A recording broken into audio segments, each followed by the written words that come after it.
नमस्कार साथियों, स्वागत है आपका आपके एक और यूट्यूब चैनल पर। तो ये व्याकरण की टेस्ट सीरीज नंबर 6 है। इससे पहले 5 पोस्ट की जा चुकी हैं। सभी उनको अच्छे से देखें और उनको प्रैक्टिस करें। चलिए शुरू करते हैं आज की क्लास। क्षत्रज्ञ श्र कहे जाते हैं संयुक्त व्यंजन, दीर्घ व्यंजन, व्यंजन या स्वर। तो ये क्या कहते हैं? क्षत्रज्ञ ये कौन से होते, कौन से व्यंजन कहे जाते हैं? ये संयुक्त व्यंजन होते हैं। संयुक्त व्यंजनों की संख्या कितनी होती है? 4 होते हैं। बहुत इंपॉर्टेंट है ये। क्षत्रज्ञ श्र कौन सी व्यंजन है? ये संयुक्त व्यंजन। नेक्स्ट क्वेश्चन, पा वर्ग का उच्चारण स्थान क्या है? ये उच्चारण स्थान सभी के पूछे जाते हैं। आपको ये अच्छे से याद होने चाहिए कि किसका कौन सा उच्चारण स्थान है। ए मूर्धा, बी दंत, सी ओष्ठ, डी कंठ। तो पा वर्ग का उच्चारण स्थान क्या है? ओष्ठ। ये ओष्ठ से बोले जाते हैं, ओष्ठ से बोले जाते हैं। पा फा ब भ म, ये पूरा जो है ये ओष्ठ उसका उच्चारण स्थान है। प्रश्न नंबर 3, हरियाली है जातिवाचक संज्ञा, समूहवाचक संज्ञा, भाववाचक संज्ञा या फिर व्यक्तिवाचक संज्ञा? तो ये हरियाली कौन सी है? हरियाली को हम महसूस कर सकते हैं। जैसे हमें हरियाली कहीं दिख रही है तो हम उसको महसूस कर सकते हैं। तो ये कौन सी संधि है? ये भाववाचक संज्ञा है। हरियाली को महसूस किया जाता है, मतलब भाववाचक संज्ञा है ये। Next question,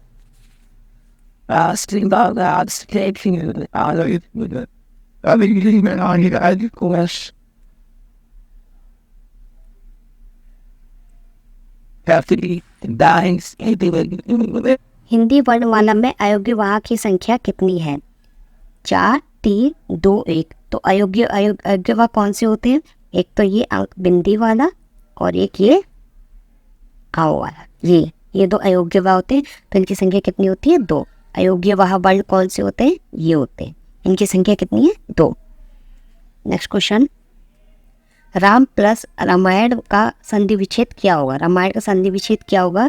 Ram plus ion, Ram जमा अयन, राम जमा नयन या कोई नहीं। तो इसमें से क्या होगा? इसकी जो संधि विच्छेद होगा राम योग अयन। तो इसका सही तो बहुत इंपॉर्टेंट है रामायण की। ये दीर्घ संधि है। राम और अयन जब स्वर और स्वर आपस में मिलते हैं तो वो कौन सी संधि होती है? दीर्घ संधि होती है। स्वर संधि के उदाहरण। नेक्स्ट क्वेश्चन, अभ्युदय का संधि विच्छेद क्या होगा? अभ्युदय का संधि विच्छेद क्या होगा? अभिदय, अभि उदय, अभि उदय या अभिदय। तो इसका सही संधि विच्छेद क्या होगा? इसका हो जाएगा बी, अभि और उदय। अभि और उदय। नेक्स्ट क्वेश्चन,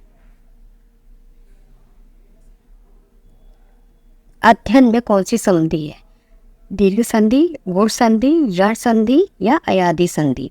आपको ये बताते थे, जब भी या रा लावा, या रा ला वा से पहले कोई आधा अक्षर आ जाए, कोई आधा अक्षर है तो वो हमेशा कौन सी संधि होगी? यण संधि होगी। कौन सी संधि होगी? यण संधि होगी।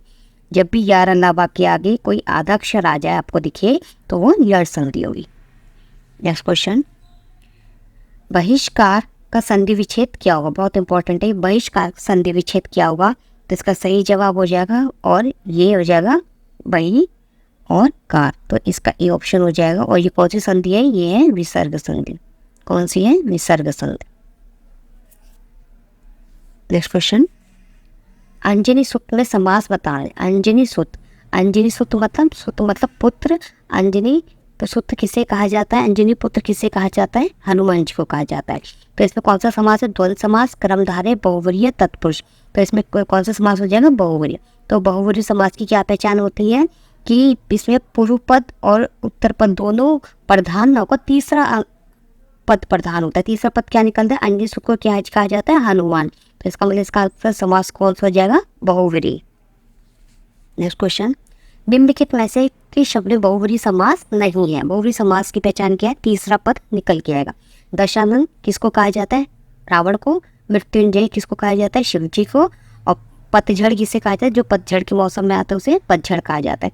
लेकिन पंचवटी बहुवरी समास नहीं है, क्योंकि पंचवटी में कौन सा समास है? द्विगु समास है, क्योंकि इसमें संख्यावाची। पंचवटी कौन सा समास है? द्विगु समास।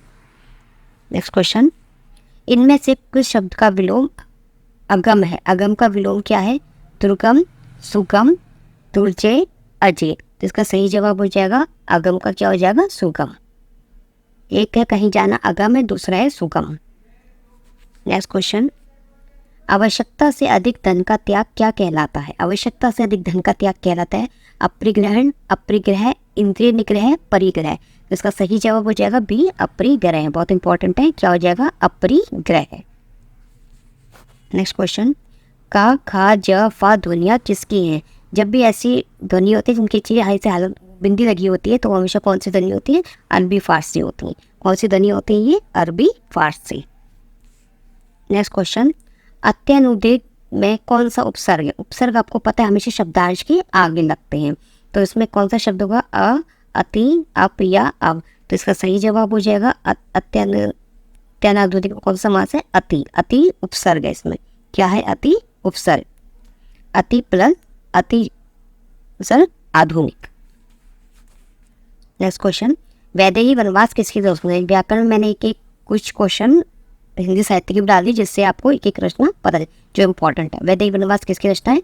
मैथिली शरण गुप्त, अयोध्या सिंह उपाध्याय हरिओद, रामधारी सिंह दिनकर, श्रीधर पाठक। तो इसका सही जवाब हो जाएगा अयोध्या सिंह उपाध्याय हरिओद की है वैदेही वनवास। नेक्स्ट क्वेश्चन, निम्न में से संयुक्त व्यंजन कौन सा नहीं है? निम्न में से संयुक्त व्यंजन कौन सा नहीं है? मैंने संयुक्त व्यंजन आपको बताए थे श, त्र, श्र और या। तो ये 3 है और कौन सा नहीं है? या नहीं है। ये संयुक्त व्यंजन नहीं है। संयुक्त व्यंजन की संख्या मैंने बताई थी कितनी होती है? 4 होती है। नेक्स्ट क्वेश्चन, जो भी छात्र जुड़ रहे हैं प्लीज़ कमेंट जरूर करें और लाइक और सब्सक्राइब जरूर करें क्लास। प्रश्न नंबर 17, निम्न में से सही वर्तनी वाला शब्द कौन सा है? आवर्जन, आवर्जन या आवाजन, आवर्जन। तो इसका सही जवाब सही वाला कौन सा है? आवर्जन। नेक्स्ट क्वेश्चन है प्रश्न नंबर 18। तो इसे बताना है शुद्ध वाक्य का चयन कर लें। भारत में अनेक जाति हैं, भारत में अनेकों जाति हैं, भारत में अनेक जाति हैं, भारत में अनेकों जाति हैं। तो पहली बात तो सुनिए, कभी अनेकों शब्द कोई होता ही नहीं है। ठीक है, अनेकों कोई शब्द नहीं होता। तो ये 2 क्वेश्चन तो ये तो हो गए आपके गलत। पहले हमेशा कोई भी एग्जाम दो आप कॉम्पिटिशन, तो उसमें जो पहले नेगेटिव चीज़ है उसको पहले हटा दिया करो, इससे आपको पॉजिटिव को चूज़ करने में ईजी रहे। सही, तो इसमें है भारत में अनेक जाति है, तो इसमें जाति अनेक जाति नहीं होता, अनेक जाति है। तो इसका सही जवाब हो जाएगा सी, भारत में अनेक जातियाँ हो। नेक्स्ट क्वेश्चन, पीने की इच्छा रखने वाला क्या कहलाता है?